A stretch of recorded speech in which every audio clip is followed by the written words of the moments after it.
이번 시간은 지난 시간에 이어서 등록 등의 결격 사유와 관련하여 등록 취소 후 3년의 결격 사유가 적용되지 않는 그런 경우가 있습니다. 그래서 제목이 등록 취소 처분을 받는 자의 결격 사유 기간에 대한 내용을 다시 한번 정리합니다. 본래 원칙적으로 등록 취소 처분을 받으면 등록 취소 후 3년간 결격 사유가 적용되고 등록 취소 후 3년이 지나야지만 결격 사유가 해소되어 중개업계에 들어올 수 있는 것이 원칙입니다. 그렇지만 다만 예외적으로 등록 취소 이유 중에서도 4가지를 이유로 등록이 취소되었을 때는 등록 취소 후 3년간 중개업계에 못 들어오는 것이 아니라 결격 기간을 각각 달리 적용하는 경우가 있습니다. 그 경우를 정리합니다. 그 중에서 첫 번째가 1번 개업공인중개사가 사망했거나 또는 법인인 개업공인중개사가 해산됩니다. 그럼 사망 해산 즉시 등록의 효력은 상실됐지만 등록관청이 등록대장에 있는 개공의 이름을 지웁니다. 등록관청이 등록대장에 있는 이름을 지우는 행위를 등록 취소라고 하는데요. 등록 취소 처분을 별도로 합니다.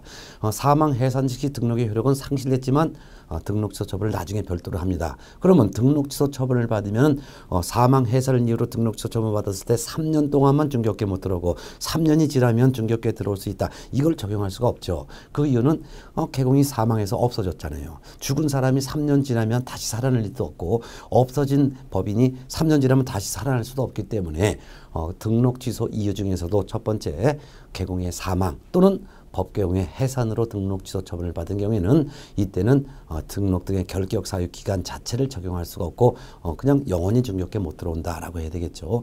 주의할 것은 법인인 개업공인중개사의 대표자인 경우에는 대표자가 사망했다 하더라도 등록이 취소되는 것은 아닙니다. 그렇기 때문에 등록증에 있는 대표자의 이름을 교체하여 등록증 다시 교체받으면 되니까 대표자의 사망은 등록 취소 사유가 되지는 않습니다. 두 번째는 등록 기준 미달이 되어 등록이 취소됐을 때도 등록 취소 후 3년간 결격 사유를 적용하지 않습니다. 경미한 위반 행위를 이유로 등록 취소가 된 거죠. 등록 기준 미달이라면 예를 들면은 개업공인중개사가 등록 기준을 갖춰서 사무소를 등록했습니다. 그런데 돈이 없어서 가설 건축물 즉 무허가 가설 건물로 이전을 하게 되면 등록 기준 미달되는 건물로 이전한 거죠. 그러면 이를 이유로 나중에 등록관청이 등록 취소 처분을 할 수 있습니다. 그렇지만 등록 취소 처분을 했다 하더라도 이거는 법을 위반했다기보다는 법을 위반한 건 맞지만 남에게 피해를 준 건 아니죠. 뭐 생활이 어려워서 가설 건물로 싼 건물로 이전했는데 그걸 이유로 등록 취소했다 해서 등록 취소 후 3년간 중개업계에 못 들어온다. 이건 너무 가혹하니까 등록 기준 미달로 등록이 취소됐을 때는 이때는 등록 취소했지만 곧바로 다시 중개업계에 들어올 수 있고 등록 기준을 다시 갖추면 곧바로 다시 등록을 해줄 수 있도록 배려했습니다. 그 다음에 세 번째는 개업공인중개사가 결격사유에 해당이 되면 등록이 취소됩니다. 예를 들면 개업공인중개사가 중개업마다가 금치산 선고받았다든가 또는 한정치산 선고받았다든가 하면은 또는 파산 선고받았다든가 하면은 결격사유에 해당되죠. 그러면 등록을 취소를 해야 됩니다. 그런데 결격사유에 해당됐기 때문에 등록이 취소된 경우는 이거는 먼저의 결격사유만 해결하면 되는 것이지 등록 취소 후 별도의 또 3년의 결격사유를 적용하는 것은 아닙니다. 예를 들어서 제가 작년에 중개사무소 개설 등록을 한 공인중개사인 개업공인중개사입니다. 근데 올해 만일 3월 달에 금치산 선고를 받았습니다. 그러면 저는 결격사에 해당되죠?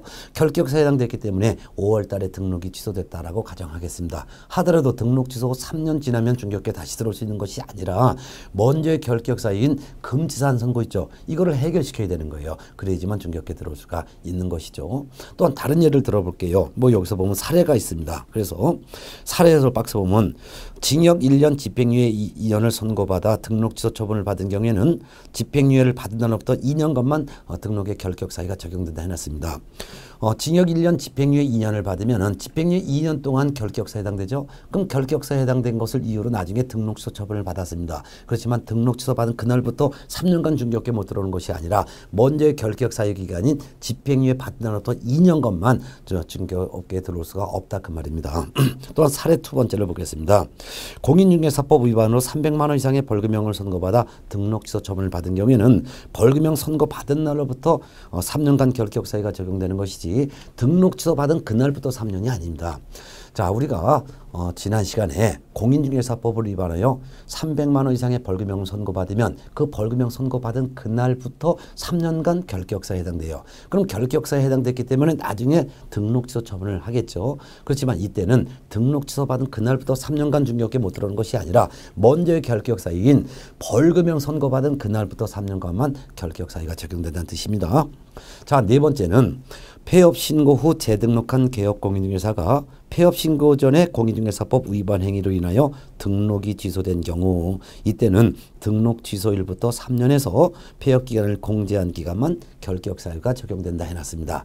그 말은 뭐냐면은 공인중개사법에서 이런 규정을 뒀습니다. 개업 공인중개사가 중개업을 하다가 폐업을 합니다. 폐업했다가 나중에 다시 등록합니다. 그럼 폐업했다 다시 등록할 때까지 기간을 폐업 기간이라고 하죠. 근데 폐업했다 다시 등록한 이후에 폐업했다가 다시 등록한 개업공인중개사는 폐업 신고 전에 이 개업공인중개사의 지위를 그대로 승계합니다. 즉 폐업 전에 법을 위반한 행위를 그대로 다시 등록을 한 개업공인중개사가 가지고 간다 이거예요. 그래서 다시 등록한 이후에 폐업 신고 전에 그 위반 행위를 가지고 등록 취소를 할 수 있도록 했습니다. 그런데 폐업 신고 전에 법을 위반했지만 행정처분 받기 전에 먼저 폐업을 했고 나중에 좀 지났다가 다시 등록을 했는데 다시 등록한 이후 폐업 신고 전에 그 위반 행위가 적발되어 다시 등록한 개업 공인중개사에 대해서 등록 취소 처분을 했을 때는 그 결격 기간은 등록 취소 받은 날로부터 3년 동안 중개업계에 못 들어오는 것이 아니라 폐업 기간은 결격 기간에서 빼주는 거예요. 폐업 기간은 스스로 중개업을 안 했기 때문에 이 경우에는 등록 취소일로부터 3년이라는 기간에서 폐업 기간을 공제한 기간 동안만 중개업계에 못 들어오는 거죠. 예를 들면은 1년간 폐업했다 다시 등록한 개업공인중개사가 폐업 신고 전에 위반 행위 때문에 다시 등록한 이후에 등록 취소가 됐다면 그 결격 기간은 등록 취소일부터 3년에서 폐업 기간 1년을 공제하면 결국 등록 취소일부터 2년간만 중개업계에 들어올 수가 없다 그 말입니다. 이와 같이 등록 취소 이유가 4가지 두 물자를 떼면 사기결제 이거 외워두세요. 사기결제 개공이 사망 또는 법인이 해산되어 등록취소 처분받았을 때 이때는 결격기간 자체를 적용할 수가 없다. 그 다음에 개업공인중개사가 개공이 등록기준 미달되어서 등록취소됐다. 이때도 결격기간 자체를 적용하지 않는다. 그 다음에 개공이 결격사유에 해당되었기 때문에 나중에 등록 취소됐다. 이때는 먼저의 결격 기간만 적용하고 등록 취소 후 3년을 적용하는 게 아니다. 그 다음에 폐업 후 재등록한 개공이 폐업 신고 전에 위반 행위 때문에 등록 취소가 되었을 때는 이때는 등록 취소일부터 3년에서 폐업 기간을 공제한 기간 동안만 중개업계에 못 들어온다. 이렇게 4가지를 외워두시고 요 4가지가 아닌 다른 이유로 등록 취소가 되었을 때는 이때는 전부 등록 취소 받은 그날부터 3년의 결격 기간이 적용된다. 이렇게 외워두셔야 됩니다.